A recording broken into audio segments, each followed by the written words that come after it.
Hi, my tarot bumblebees. It's Ethany. Welcome back to my channel, or hello if you're brand new here.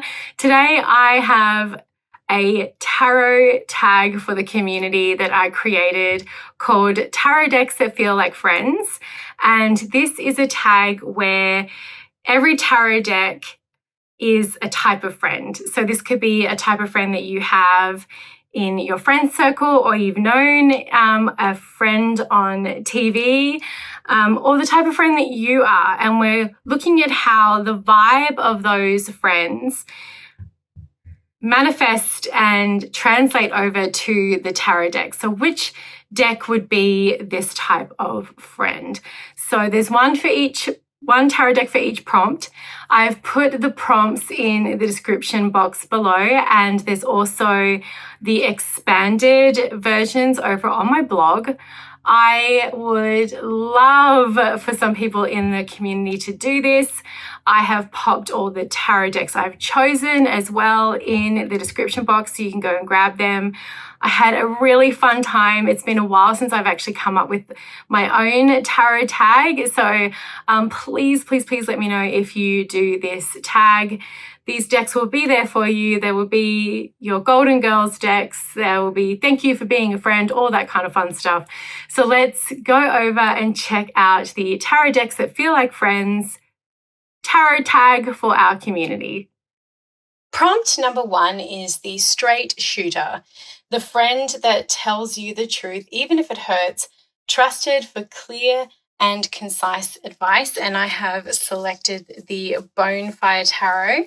This is the mass market edition. I do have the indie edition, and this has been a deck in my collection for a really long time.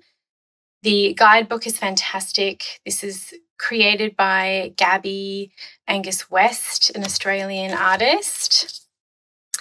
And this has always been a deck that has been very, very straight shooter. It has always been one that I knew I could go to, and it's going to tell me all the things and not shy away.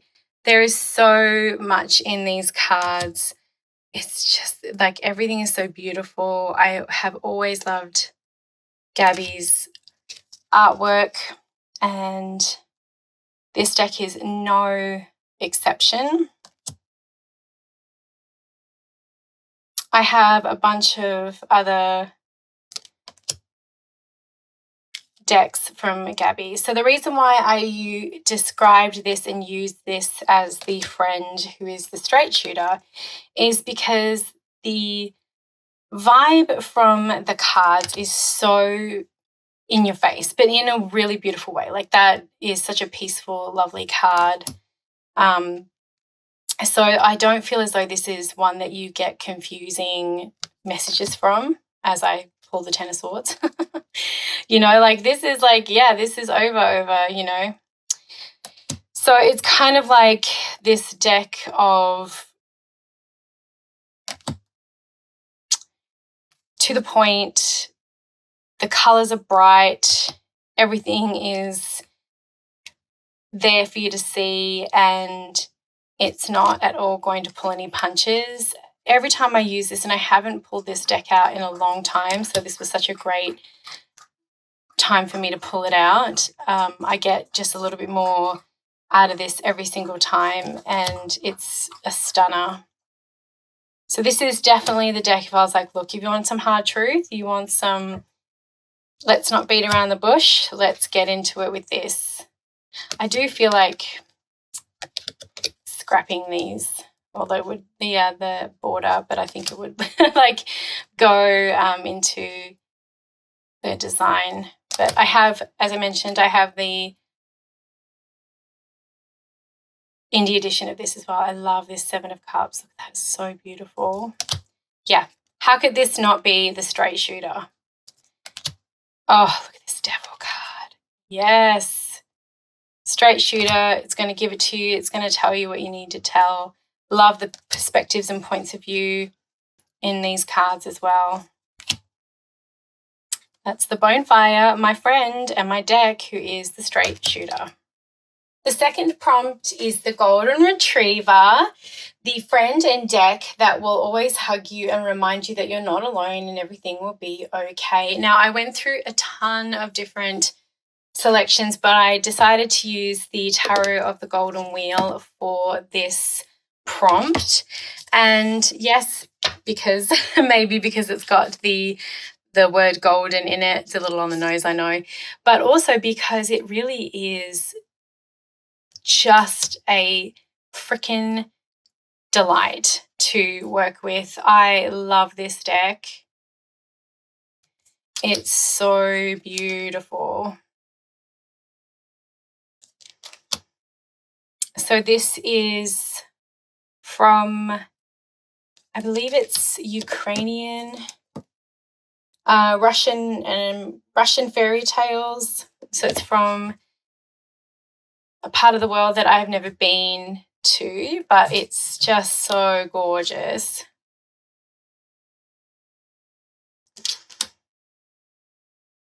And there's just something about watercolor. I really like watercolor art, you know, even when we're dealing with difficult themes and difficult images, the watercolor softens it in a way, which makes it feel like a warm hug. And I feel like all these pastoral like images are very warm, huggy. It's very earthy.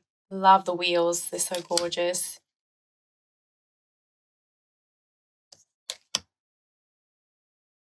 Beautiful Hanged Man. Yeah, but this is why I chose this one, because of the soft watercolors, the outdoor vibes, the very close to nature, and I love the horns are in the fire flames. Isn't it gorgeous though? And I really enter this sort of like dreamy fairy tale of past like this place. And this is not my ancestral line or my lineage, but because it is in the universal language of the tarot, it's such an easy way to work with it. My gosh, the crows in my neighborhood do this. Anytime you plant anything, they dig up all the grass. They're such little buggers.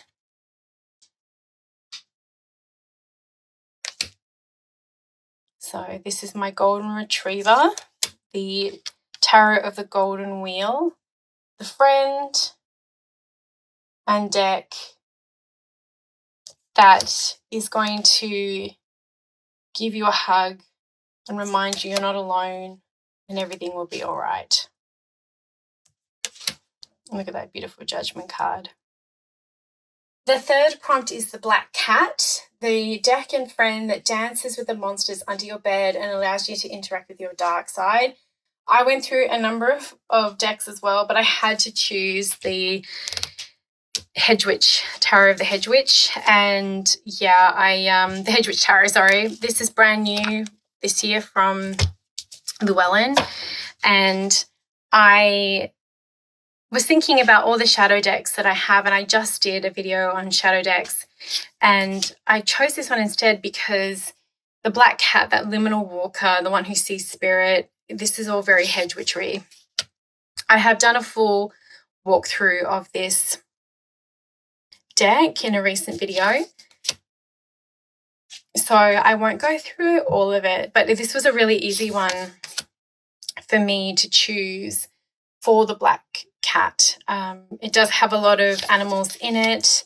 I love the colors that have been chosen in each one of these cards, but it's very pagan, it's very witchcraft, and with all that liminal space, of course they're going to dance with the monster under your bed. Of course they're going to be like, I'm not afraid of the shadows. Of course they're going to invite you into the spaces that feel a little bit scary, because that's the role, you know, of the hedge witch and of witchcraft in itself, depending on what you want to do with it. But for me, it's like, don't be afraid of the shadows, you know, be the scariest thing in the shadows. So yeah, anyone who works with a liminal space, works with spirits, does hedge witchery will get it. and understand why I chose this one. But this was such an easy one for the black cat. And while it's new, it went immediately on my readings, like space in my reading collection, my drawers for client work, and it has not moved from there. So that definitely says something, because I do get a lot of decks and not all of them will go straight to the pool room, as they'd say in that movie. 10 points to anyone who guesses that movie from that one, straight to the pool room.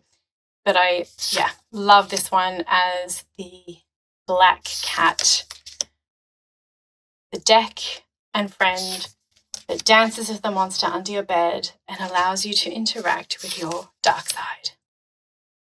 The next prompt is the Cosmic Dancer, the friend and deck that is unpredictable and out there, talks in symbols and synchronicities, and feels like it's channeling outer space. So this was so easy. The Galactic Star Tarot, this is new this year, from Pamela Chen and Alexandra Hanley, and illustrated by Kinesia Boko, and it is so cool. Very much the Cosmic Dancer. I love that even though this deck is Rider-Waite-Smith, it's like it is so unexpected, and that's the reason why, besides it being galactic in nature and dealing with different star beings, it's also like, oh, that's so unexpected for this card. But it's familiar but alien, and that's what I really love about it. Not to mention the artwork is utterly stunning. So I'm not sure if this is going to come out first or the video with my walkthrough of the entire deck, but it will either be out or is going to come out soon. So you can see all of the cards. But yeah, I do love that it's familiar but different. As the Fool is upside down, familiar but different. It gets you to expand your horizons. And it is just one of those very, very cool decks, a theme deck that's done extremely well, very thoughtfully. And I really do adore that it is alien and different, but also very familiar, and so easy to read with. So my Cosmic Dancer friend and deck is the unpredictable and out there one. Talks in symbols and synchronicities and feels like it's channeling outer space. And I mean, come on, little space aliens, of course it is. The next prompt is the Wise Mentor, the friend and deck that's timeless and never wrong. The deck that is like sitting with a wise elder or ancestor, deep and sacred. Now, there was a few that I could have gone to for this because I have quite a few decks like this that are like just soul decks, but I had to go to the Morgan Greer. This is a super classic deck. This is still in order and in its packaging, because this was actually like it's not the one that I've retired and put away. This is like a backup, or one that I would bring out to start reading with again. And this is a classic deck.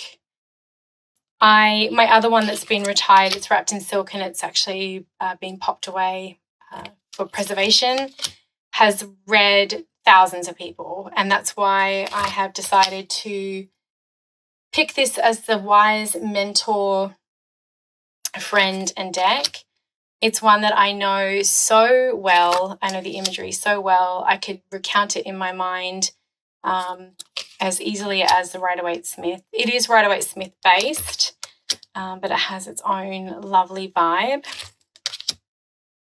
If you go right back to the beginning of like my YouTube journey over 10 years ago, you'll see a bunch of stuff with this deck in it. And not much has changed with my relationship with this deck. I don't use it as often since retiring the one that I used over many years. But it's one that I know I could go and grab. I actually have a deck in a tin of this one that is often one that I will take with me when I'm traveling. So again, I do work with it in that way. I have a few tin decks that are great for the travel. But I also just pop decks not in the tin and just put them in my bag, often my carry-on. Always an interesting experience with the TSA. I've given them readings a few times too, but my wise mentor deck and friend, the one that is never wrong, it's like sitting with a wise elder and ancestor, deep and sacred. And I think also too, because I worked with this deck and I got this deck at a time when I was surrounded and guided and working with a lot of pagan, Wiccan, witches, Druidic, tarot elders in the community in Australia. And so that'll always have that connection for me, because, I mean, nothing can replace that time and those experiences and those connections in my life, no matter where I go. They really set me up for success. So I think that memory, those core memories with the Morgan Greer will always stick, you know. The next prompt is the speed dial, the friend and deck you reach for when shit hits the fan. This deck might always be with you and has been used more times than you can count. Another one.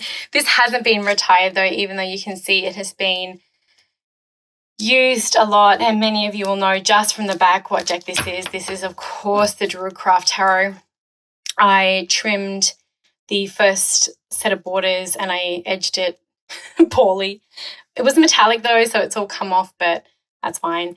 And I have done so many readings with this particular deck, this exact one, that I have lost count and it's going nowhere. This is always on my reading desk. I've said it before and I'll say it again. If you can get the big book, the deck with the big book, I recommend that. I have 2 other copies of this deck just in case, even though I haven't retired this one. This one is still going. I won this probably over 20 years ago in a competition, a raffle, and since then it has been a companion. It feels like me, you know. I've shuffled this so many times. It's worn. I love it. Will Worthington's artwork is stunning. This is also my ancestry. Is Celtic and Druid, so this speaks to my ancestry so much. And I got this deck before I even knew that. I mean, I could tell from how white I am that I was probably going to come from somewhere, like, I don't know, my dad's English, but to know how Celtic we actually were from like a 23andMe was pretty crazy. So this is always going to be a speed dial, one that I will go to at any time. And I love traveling with this deck and revisiting it. Like you can see, like it's actually paint. And sometimes that's how it happens. Tools are meant to be used, and I feel like once you've imbued it with you and it's like something that you've held all the time, it really feels like a big warm hug. And I have such a short hand with this. So this is the friend and deck that you reach for when shit hits the fan. This deck might always be with you and has been used more times than you can count. And this is absolutely 100% the Druidcraft Tarot. Just gorgeous. The next prompt is the social butterfly, the friend and deck everyone loves. It's a little flirty. Everyone who sees this deck wants to get a reading with it immediately. And you've likely gifted this deck to many people before. And this is the Pulp Girls Tarot deck. I love everything the Pulp Girls do. I follow all their stuff online. And it is just so cute and witchy, and it's just so fun. Is the cardstock the best? Not really. But it's mass market, it's accessible. Everyone in here is like my Neopet dream from school. I don't know. I adore reading with it. It's so easy to read with. And yeah, like I said, it's very witchy. Like these outfits, like I want all of them. And we've got like the Zodiac. Yeah, I mean, This feels very social butterfly to me. This feels very like, let's go and get it. It's modern, but it's classic. You know, I love these like long vampire coffin nails, you know, it's just so cool. She's so beautiful. I want that dress so bad. But this is definitely one when I brought it out. It's kind of like one of those unexpected ones. When I brought it out, people have really loved the readings with it, and I've used it a lot with client readings. And it's been, not for me being surprising, but for, you know, the people I've read for who've been like maybe discounted it because of the name. But the Pulp Girls is the brand name. And I love all their stuff. So I'm constantly reposting them. But yeah, it's beautiful and feminine and gives me all the good witchy vibes. So I have gifted this to a lot of people. And it's one that I really enjoy working with. And so this was a really easy pick for the social butterfly. The deck and friend, everyone loves a little flirty. She's a little flirty. And everyone who sees this deck wants to get a reading with it immediately. And you've gifted it to a lot of people. And this is definitely this kind. And look, it's got the little butterfly wings. There's a few cards that actually have the wings. This is definitely one of those beautiful decks. So that's the Pulp Girls Tarot. The next prompt is the Side Eye Friend and Deck. The deck that gives you shit if you don't listen to it the first time. It's annoyingly correct and has detailed notes to point out exactly where you went wrong, and you love it anyway. And I had to come to this. This was like immediately thought of the Spirit Keepers deck in a beautiful, amazing way. Like, I love when, you know, I have got no problem being told that someone else was like, right, like I told you so, especially if it's like, okay, well, I was getting in my own way, or I was being, you know, stubborn or whatever it may be, not me. And so I love that the Spirit Keepers Tarot is that for me. And the reason why I chose this, besides the fact that it is incredible, this is the first edition, is the amount of backup that this deck has in the course that Benabel created, in the books, you know, I've got all of them, is just so amazing. So it's a deck that really forces me to get out of my own biases. And as someone who's read with the tarot for so long, I need that sometimes to be like, okay, well, don't get all biased about it. And I often read with this deck for myself because I like to make sure that I'm not getting in my own way with things that I feel like I already know. So that's why I put it in this in the side eye, because sometimes I give myself the side eye. Like, I'm like, you freaking knew this, you silly bugger.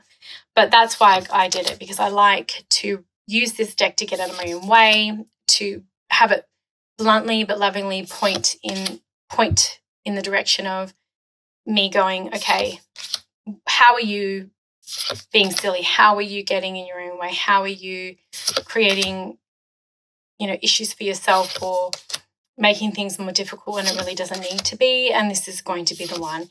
Even with, you know, you have the Three of Chalices, but then you have like the Kindred. You know, it's a very amazing. It's an amazing deck, and it's one where if anyone was going to give me the side eye and tell me this is exactly where you went wrong, get your shit together, get back on the frickin' trail, get going in a loving and supportive way, it's the Spirit Keepers Tarot. So that is the Side Eye Friend and Deck, the deck that will give you shit if you don't listen to it the first time. It's annoyingly correct and has detailed notes to point out exactly where you went wrong, but you love it anyway. The next prompt is the Heartbreaker Buddy. This is the deck and friend who is charming, charismatic, and will dive into sweeping emotions and always discuss your heart, loves love and is always going on dates and having romantic rendezvous. And of course, I had to pick my Modern Love Tarot, and expect some exciting news about the second iteration of this deck, the new evolution of this deck coming soon. So, I mean, I designed this deck to be all about the modern relationships that we have in our lives, and to be Rider-Waite-Smith-esque, but also with a little bit of a modern twist, because relationships are, they have evolved, and I wanted it to be a really easy deck to work with for relationships. So I had to pick this. It's one that I'm sure many of you have seen over the years. It's been around since it's been 2020, I want to say. But yeah, there's going to be a new evolution of this one, which I'm really excited about, because I put a lot of work into the symbols and meanings in this deck, and to be able to rework it and have it evolve and be out in the world again is going to be so fantastic and wonderful. But this was a very easy one for the Heartbreaker buddy, the charming, charismatic friend and deck that will dive into sweeping emotions and will always discuss your heart, loves love and is always going on dates and having romantic rendezvous. So this is my Modern Love Tarot. And yeah, I can't wait to share with you what's going to be happening with this deck. The next prompt is the book Bestie, the deck and friend filled with rich symbolism and layered references. They're an intellectual friend. They're complex and oh so rewarding when you have a chat. This is someone that you don't have conversations that are shallow. You might have to study to understand it, but it's worth the investment. And I had to choose the Literary Tarot. I've never shown this on my channel before. Oh my gosh, look at these cards. They're so cool. And this is all about famous books. And I didn't know all of them. I don't know all of them, but every card has also got stamps in them. And it's so fun. I actually backed this deck on Kickstarter before it became a mass market deck. So I don't actually know if the mass market has got the gold. Someone will have to tell me. Dr. Jekyll, Mr. Hyde. So there are some that I really know. I think that might be Frankenstein. But there are some I have got no freaking clue. So I love that about this deck. It's as a book nerd, I quite enjoy this one. I haven't worked with it, but that was one of the challenges of bringing this out, Dracula, was so that I could work with this, Moby Dick, and have this as something I study and Alice in Wonderland probably, and, connect with. Black Beauty, I'm going to say. I love this.